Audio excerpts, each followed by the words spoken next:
Selamat siang pemirsa, kembali lagi bersama saya Nadia Kusuma. Saat ini saya melanjutkan pertanyaan seputar Bapak Kurniawan Junaidi. Oke Pak, sekarang kita lanjut ke part 2 ya Pak. Oke, sekarang mau tanya seputar komunitas dari negeri Poci. Oke, aku mau tanya nih, siapa sih awal yang membentuk komunitas negeri Poci itu? Negeri Poci itu daripada suatu hari tahun 93 itu. Tahun 93 ada penyair di Tegal namanya Pik Ardianto. Itu legend itu. Guru bahasa Indonesia di sebuah SMA negeri Tegal. Tapi juga menjadi guru kita, guru kami. Jadi pada suatu hari kami ke sana berdelapan atau bertujuh lah. Saya bisa sebut nanti. Ke sana terus tiba-tiba punya ide, ayo kita bikin kumpulan antologi puisi yang tujuannya adalah memotret kepenyairan setiap masa.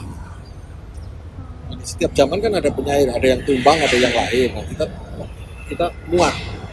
Itulah keunggulan atau kelebihan antologi dari negeri Poci. Antologi puisi. Jadi memotret setiap zaman. Betul.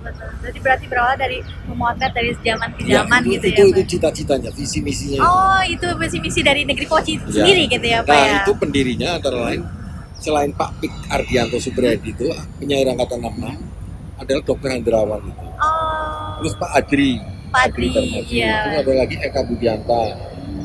Terus ada lagi siapa ya? Wijati, penyair Wijati itu bapaknya temannya Pak Arif di Sinar Harapan lah pokoknya. Namanya Pak Wijati. Pokoknya ada 7 atau 8 gitu pendirinya. Dan itu sampai sekarang masih tetap eksis. Sampai sekarang. Ya, semangatnya tetap Wah, udah jalan. beberapa puluh tahun Meskipun ya. yang meninggal tinggal 4 teman. Oh, Dan udah pendiri banyak itu yang meninggal. yang tersisa saya, Mas Adri itu, dan terus satu lagi siapa? Pak Profesor Priyono. Pasti kan udah berpuluh-puluh tahun ya Pak negeri Poci itu ada iya. 1993, tetap abad 2000 ya. Iya, sekarang Abad udah 20. 2023. Betul. Abad 2000. Dan hal apa aja sih Pak yang udah dilewatin sama komunitas negeri Poci itu? Oh iya banyak. Jadi komunitas negeri Poci punya ciri khas lagi bahwa para penyair yang dimuat di dalamnya adalah disebut alumnus. Alumnus. Kita nggak ada bukan anggota, tapi alumnus. Jadi siapa alumnus dari negeri Poci dari tahun 93? Antara lain Wiji Tukul, kenal ya, penyair Wiji Tukul lah, itu termasuk pernah dimuat, pernah mengirim dan dimuat. Berarti kalau negeri Poci itu nggak terdiri dari anggota siapa Enggak, saja, kita semua. struktur tuh nggak ada Lintas ya? genre, lintas gender, lintas komunitas. Jadi kita tidak klik-klikan. Oh iya. Betul. Jadi inklusif. Bukan eksklusif tapi inklusif. Siapapun silakan masuk. Berarti sampai saat ini negeri Poci ini masih sering mengadakan pertemuan gitu Pak?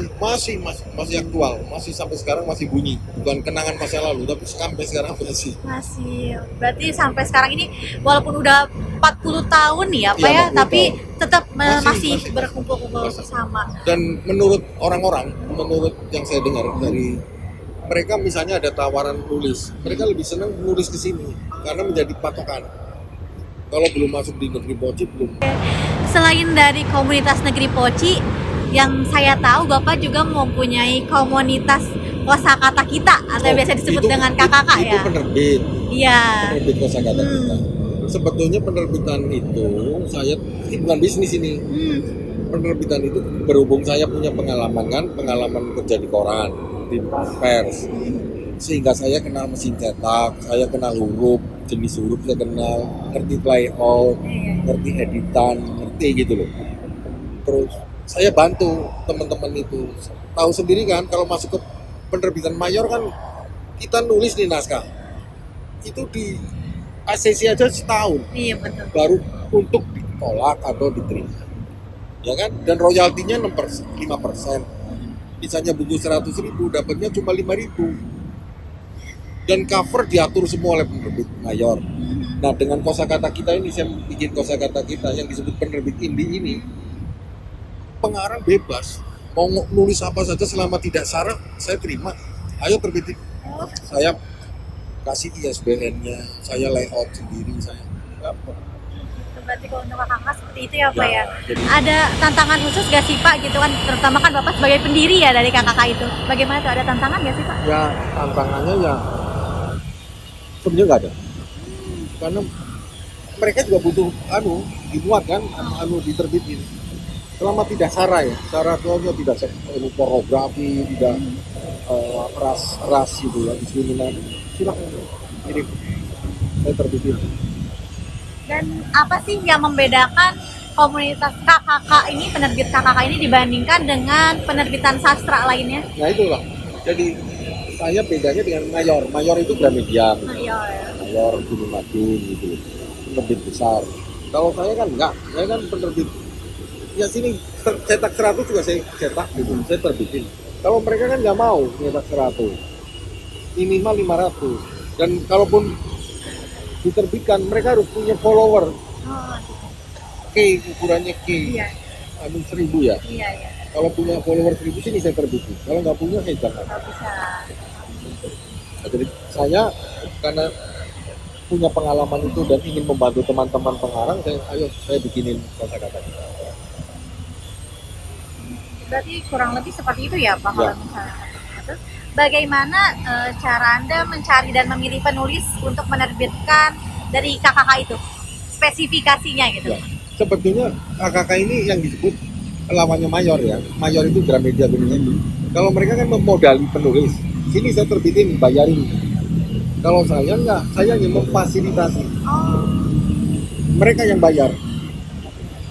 Harganya murah dong, karena saya kan ngerti. Ini udah kamu terbitin, kamu bayar segini. Murah loh pasti dong.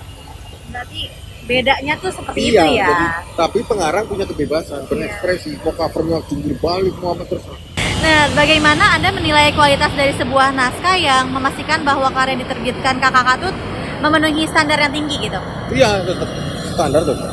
Mutu tetap nomor 1. Mutu itu artinya orang itu bisa nulis, ya kan? Orang itu ngomongnya jelas, komunikatif, itu aja lah. Karena kan yang saya terima ini banyak sekali nih, dari pensiunan, ibu-ibu yang baru belajar nulis. Selama mereka nulisnya genah gitu ya, oke lah. Saya bantu editing. Selama editingnya juga editing standar berdasarkan PUEBI.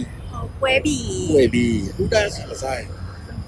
Meskipun mereka suka ngotot nih, pengarang-pengarang muda nih, Baru ya. kenapa harus sekadar, kenapa tidak sekedar, kenapa risiko, kenapa risiko, kan ribut. Lalu paling di situ. Tapi kan seorang redaktur, editor itu kan kerjanya menjaga bahasa. Bahasa, betul. Berarti kontribusi Bapak selaku penyair yang sangat legendaris ini ingin menciptakan penyair-penyair baru ini melalui komunitas dari kakak juga gitu ya Pak kalau ya? itu untuk menggairahkan. Jadi apa yang saya lakukan ini adalah untuk saya juga sebenarnya punya seri gerakan bersama ibu guru saya, namanya Ibu Julia Utami, guru Sarta Ursula. Itu kita membuat gerakan aksi swadaya menulis dari rumah. Itu gerakan itu lebih lucu lagi. Kalau Negeri Poci ini kan ditujukan kepada sastrawan, yang baca sastrawan. Kalau yang aksi swadaya ini saya tujukan kepada khalayak. Karena menurut saya, kalau kita pengen menularkan gairah menulis, baca sama menulis, itu jangan ke penyair dong. Iya, itu betul. Kan mereka udah bisa gitu bidangnya. ya. Jadi saya mengumpulkan orang yang senior junior untuk menulis ke khalayak, ke keluarganya sendiri, tetangganya, paman, tantenya. Yang sekiranya belum tahu jadi tahu gitu ya. Itu gerakan saya yang terakhir. Oh gitu, berarti Bapak sampai saat ini tuh masih selalu berkontribusi. Nanti saya kirim ya, biodata ya. Biodata, oh baik, siap. Lebih komprehensif. Biar rinci gitu ya, takutnya saya ada yang kurang gitu. Baik, mungkin cukup sekian dulu pemirsa yang dapat kami sampaikan hari ini. Saya Nadia Kusuma, Netral TV melaporkan.